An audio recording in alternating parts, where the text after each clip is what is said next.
온전히 의탁하옵고 이 모든 말씀 예수님의 이름으로 간절히 기도드립니다. 아멘. 아멘. 할렐루야. 아멘. 잘 오셨습니다. 오늘도 옆에 분들하고 인사 한번 나누시죠. 하나님이 꼭 응답하십니다. 하나님이 꼭 응답하십니다. 아멘. 아멘. 아멘. 어유 중고등부 애들이 많이 왔네. 왜 이렇게 많이 왔어? 네, 감사합니다. 한번 오늘 제목이 뭐죠? 주의 말씀으로 나를 세우는 자, 말씀으로 나를 세우는 자가 복이 있다. 오늘 말씀을 오늘 3일째 나누길 원합니다. 우리 에스겔서 37장을 보면 하나님께서 에스겔 선지자에게 보여주신 환상이 나오죠.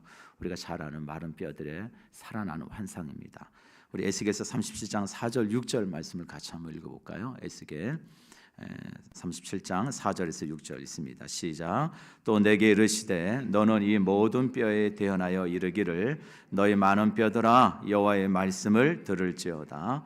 주 여호와께서 이 뼈들에게 이같이 말씀하시기를 내가 생기를 너희에게 들어가게 하리니 너희가 살아나리라. 너희 위에 힘줄을 두고 살을 입히고 가죽을 덮고 너희 속에 생기를 넣으리니 너희가 살아나리라. 내가 여호와인 줄 너희가 알리라. 아멘. 아멘. 에스겔 37장 4절 6절의 말씀에서 중요한 포인트가 세 곳이 있어요.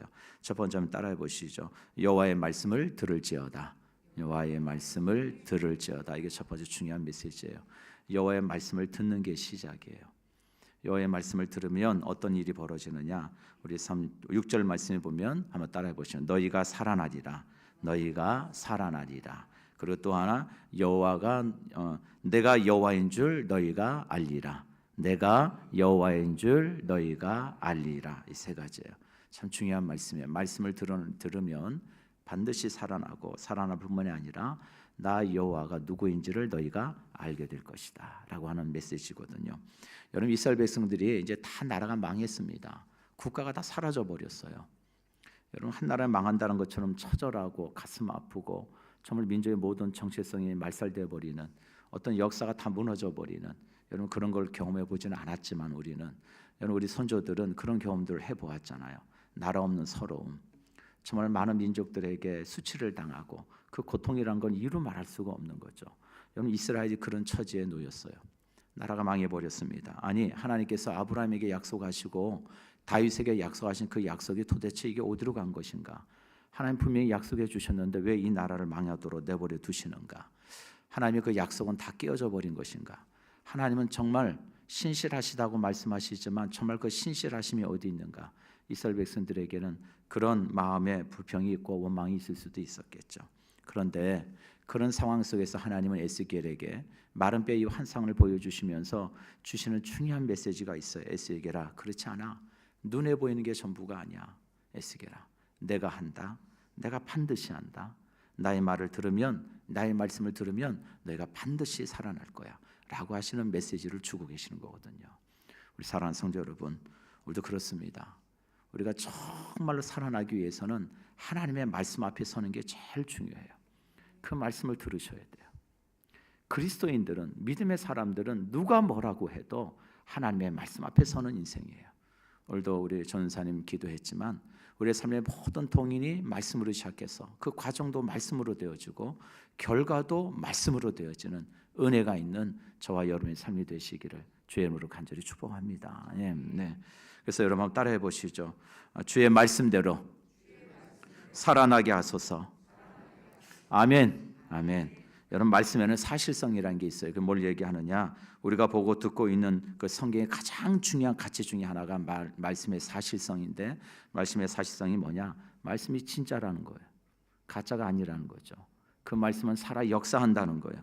그래서 저와 여러분이 오늘도 주의 말씀을 행하는 자, 주의 말씀과 걷는 자가 복이 있습니다. 여호와를 전심으로 구하는 자가 복이 있습니다. 주의 말씀을 내 마음에 두는 자, 그 말씀을 내 마음에 감추는 자가 복이 있습니다 라고 고백하는 이유가 뭐냐? 말씀은 사실성이라는 거예요. 그 말씀은 살아 역사하는 말씀이라는 것이죠. 여러분 그 말씀을 온전히 붙들 수 있기를 주의 이름으로 축복합니다. 말씀을 붙드셔야 돼요.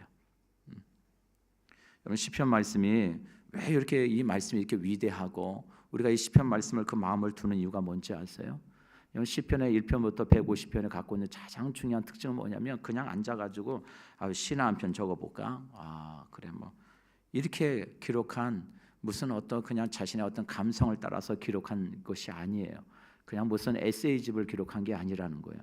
여러분 시편의 모든 말씀들을 보면 자신의 삶 가운데 철저히 경험되어지고 부딪혀지고 그리고 정말로 그 하나님이 살아계시다는 것을 삶으로 경험되어져서 그 삶의 안에 녹아내려진 엑기스와 같은 말씀들이 시편이에요. 여러분 그래서 2026년에 제가 왜 첫 수도를 시작을 시편 119편을 보았느냐, 이 시편 119편의 이 고백들, 이 말씀들이 정말 저와 여러분들의 진짜 하나님의 이야기가 되기를 주의 이름으로 간절히 축복합니다. 올 한 해가 그러길 바라요. 우리 모든 성도들 삶 가운데 정말 여러분의 삶의 모든 스토리가 하나님의 이야기로, 하나님의 말씀 앞에 섰더니 하나님 내 인생을 이렇게 이끌어 가셨고 정말 하나님은 살아계시는구나 라고 하는 내 삶을 통해서 말씀이 말씀되어지는 그런 고백이 있는, 스토리가 있는 그런 인생이 되기를 바라는 마음에서 시편 119편을 같이 나누는 거예요. 오늘 이 말씀이 진실로 살아있음을 바라보고 그 말씀 앞에 삶을 살아내는 은혜가 더해지는 우리 모두가 되기를 주의 이름으로 간절히 축복합니다. 오늘 본문의 말씀을 간단히 요약하자면 이런 얘기예요. 우리가 주의 말씀을 살려고 하다 보면 여러분 지금부터 이제 마음을 다부지게 가지셔야 돼요. 여러분 하나님 말씀 앞에 살려고 지금 다 결심을 하잖아요. 그럼 누구도 더 결심하는 줄 아세요? 사탄도 아주 다부지게 결심합니다. 이거 모처럼 또 말씀 앞에 서려고 하네. 근데 내가 너 약점을 너무 잘 알지. 너 이것만 건들면 넘어가잖아. 너 이것만 붙들면 너 금방 넘어지잖아. 사탄은 저와 여러분의 약점을 얼마나 기가 막히게 잘 아는지 여러분 반드시 우리의 삶을 또 시험할 겁니다. 기도 못하게 할 것이고요. 어떤 상황과 핑계를 들어서라도 말씀 앞에 서지 못하게 하려고 여러분들 삶과 모든 것을 아마 그렇게 이끌어 가려고 건들 거예요. 여러분 깨어 계셔야 돼요. 오늘 세 번째 메시지가 그거예요. 여러분 말씀을 붙들고 살려고 몸부시다 보면 분명히 여러분 삶에 시련과 고난이 오게 돼 있어요. 그 시련과 고난 앞에서 그것을 어떻게 감내하며 살아야 되는가가 오늘 본문이 주는 메시지예요. 그걸 어떻게 이겨야 되느냐. 이 세상 살아가면서 여러분 시련과 고난이 없을 거라고 여러분 생각하지 마세요. 우리 인생 가운데 시련과 고난이 반드시 있어요. 그러나 그것을 말씀의 토대에서 어떻게 해석하고 내 삶에 적용하느냐가 중요한 거예요. 오늘 첫 번째 성경 말씀을 보면 우리에게 찾아올 고난이 네 가지를 얘기합니다. 우리 한번 같이 19절 말씀 한번 볼까요? 19절 시작. 나는 땅에서 나그네가 되어 싸우니 주의 계명들을 내게 숨기지 마옵소서. 첫 번째 나그네 같은 인생을 살아간대요. 소외예요. 외로움과 소외가 있을 거예요. 여러분 정말 인생 살아보세요. 참 우리 공동체 안에 있지만 우리가 교회 가족 같은 교회 뭐 정말 가족 같은 공동체라고 하지만 사실 교회 안에서도 외로움이 있거든요. 소외감이 있어요. 정말 그렇게 되기를 바라지만 그렇지 못한 것이 우리의 현실이기도 해요. 여러분 우리 인생은요 나그네라는 걸 기억하셔야 돼요. 베드로도 우리 인생은 나그네라고 얘기했고요. 잠시 지나가는 인생입니다. 그 외로움과 소외를 이길 수 있는 유일한 길이 있다면 오늘 성경 말씀의 17절 18절이 우리에게 답을 주고 있어요. 여러분 17절 18절 말씀을 여러분 삶에 꼭 붙들고 말씀으로 승리하는 한 해가 되기를 주의 이름으로 축복합니다. 우리 17절 18절 한번 읽어볼까요? 시작. 주의 종을 후대하여 살게 하소서. 그리하시면 주의 말씀을 지키리이다. 내 눈을 열어서 주의 율법에서 놀라운 것을 보게 하소서. 두 번째, 하나님 제 삶에 어떤 외로움이 있고 소외가 찾아올지라도 하나님 첫 번째 주님 제 인생이 후대하는 삶을 살게 해주세요. 후대라는 것은 너그러운 삶을 살게 해달라는 거예요. 너그러운 삶. 주 안에 사람 성도 여러분 우리의 심령과 마음속에 정말 너그러움이 있으셔야 돼요. 왜 그렇죠? 왜 너그러움이 있어야 될까요? 모든 만물이 주께로부터 와서 주께로 돌아가는 것이거든요. 우리가 어떤 힘과 노력으로 되어지는 것이 아니라 하나님의 주권에 있거든요. 여러분 우리가 우리 모든 걸 나누고 살아갈 수 있는 모든 것이 하나님이 주셔야 되신다는 걸 여러분 믿으시죠? 네. 하나님이 저와 여러분 삶 가운데 허락해 주셔야 되는 거예요. 그것이 내 것이 있는 게 아니에요, 여러분. 할 수 있는 대로 여러분 삶 가운데 나눠줄 수 있는 거, 베풀 수 있는 거, 하나님이 내게 주신 것들을 귀하게 여기고 여러분 삶을 통해서 누군가에게 더 그런 삶을 살아가는 그런 믿음의 종들이 되시기를 주의 이름으로 간절히 축복합니다. 두 번째로는 볼까 뭐라고 얘기해요? 18절에 내 눈을 열어서 주의 율법에서 놀라운 것을 보게 하소서. 야, 참. 여러분 사도 바울이요. 여러분 그 인생이 그렇게 바뀔 수 있는 이유가 뭘까요? 여러분 나름대로 하나님을 향해서 열심히 있었던 인생이에요. 하나님을 위해서 살아간다고 생각했던 이 사도 바울이 완전히 인생이 180도 바뀝니다. 그리고 어떤 죽음 앞에서도 내 생명도 조금도 아끼지 아니한다고 고백할 정도였어요. 그게 왜 그렇죠? 왜 그래요, 여러분? 사울의 눈을 열어서 놀라움을 받거든요. 그 놀라움은 뭐예요? 십자가에 죽은 예수가 그냥 죽은 예수가 아니라 그분이 누구라는 걸 봤어요. 구주가 되시고 하나님이 된다는 것을 부활하신 주님을 봤거든요. 그의 음성을 들었거든요. 여러분 하나님의 살아계심을 보고 경험한 인생은 달라요. 그게 어디에 있어요, 여러분? 그게 어디에 있어요? 하나님 말씀에 있어요. 말씀에. 그래서 여러분 말씀을 사랑해야 되는 이유가 거기 있어요. 말씀을 봐야 그 안에서 우리가 놀라움을 보게 되고요. 말씀을 봐야 하나님이 정말 살아계시다는 것을 우리의 삶 가운데 경험되어지게 되어 있어요. 그래서 말씀을 사랑하셔야 돼요.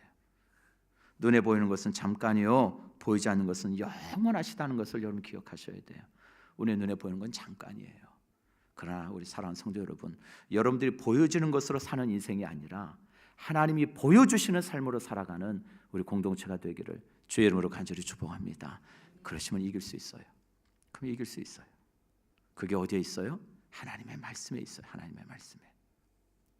또 하나 우리 한번 21절 23절 한번 볼까요? 21절 23절 한번 읽겠습니다. 시작. 교만하여 저주를 받으며 주의 계명들에서 떠나는 자들을 주께서 꾸짖으셨나이다. 22절 내가 주의 교훈들을 지켜 싸우니 비방과 멸시를 내게서 떠나게 하소서. 고관들도 앉아서 나를 비방하여 싸우나 주의 종은 주의 율례들을 작은 소리로 읊조렸나이다.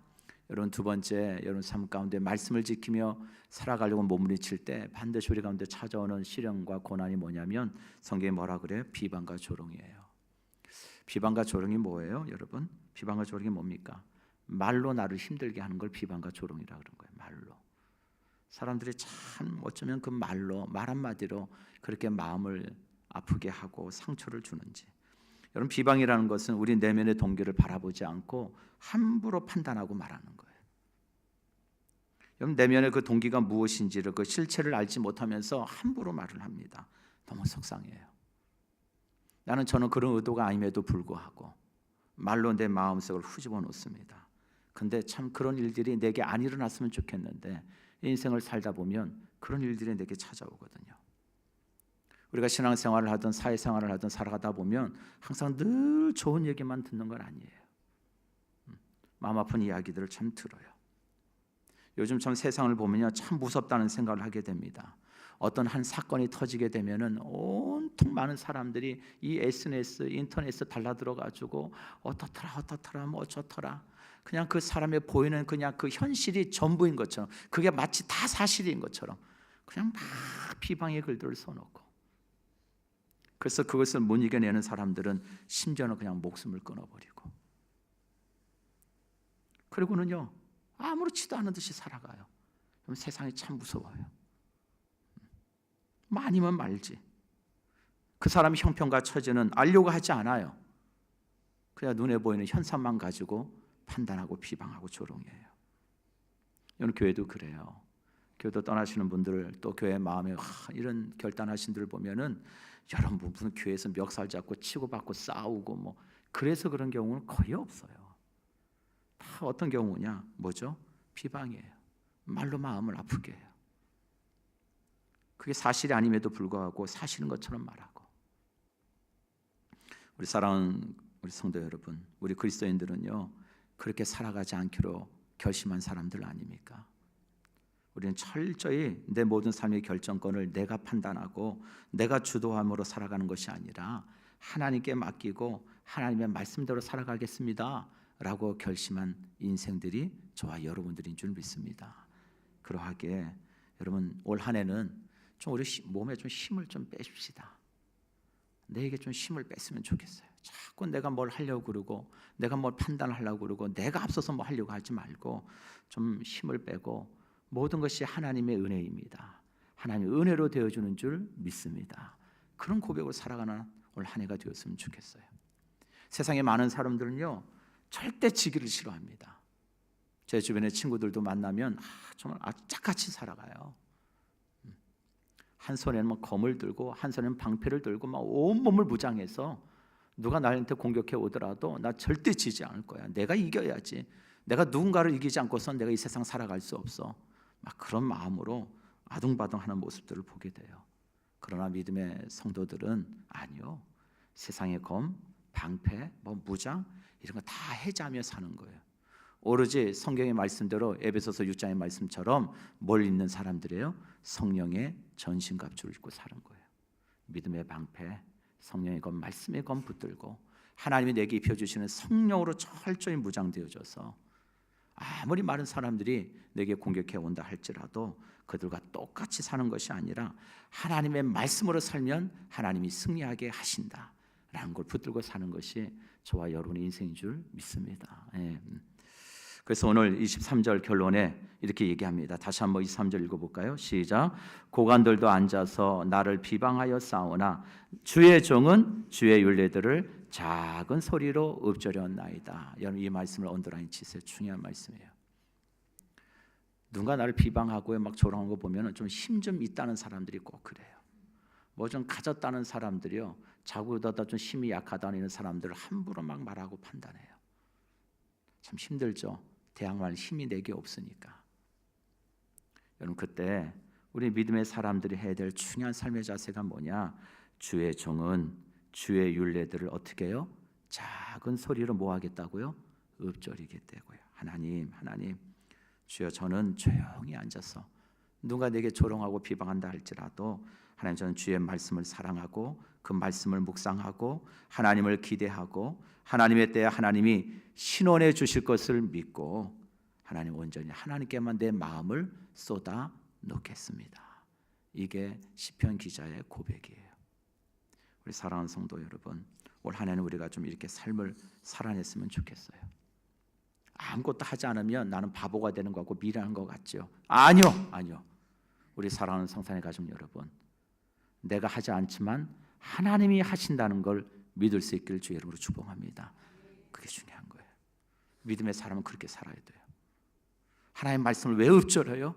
그 말씀이 말씀되어진다고 믿으니까, 그게 실체가 된다고 믿으니까, 그게 힘이라고 믿으니까 그 안에 능력이 있어요. 좀 더딜지라도 좀 기다리세요. 왜요? 하나님이 신원해 주실 겁니다. 하나님이 갚아주실 거예요. 전에 사랑하는 성도 여러분, 말씀을 맺습니다. 남들이 내 마음과 같지 않다고 해서 여러분 억울해하고 비방하고 똑같이 상처 주는 그런 삶을 살아가지 마십시다.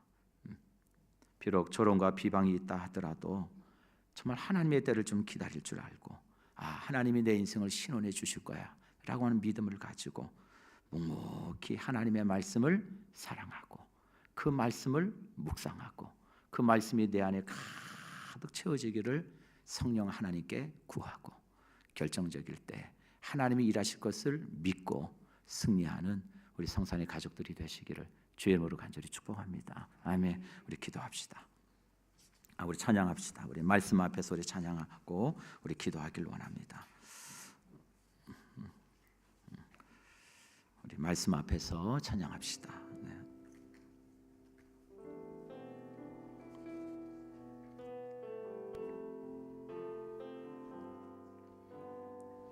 말씀 앞에서 경외함으로, 말씀 앞에서 경외함으로 주께 홀로 섭니다. 생명의 말씀 읽고 순종해 주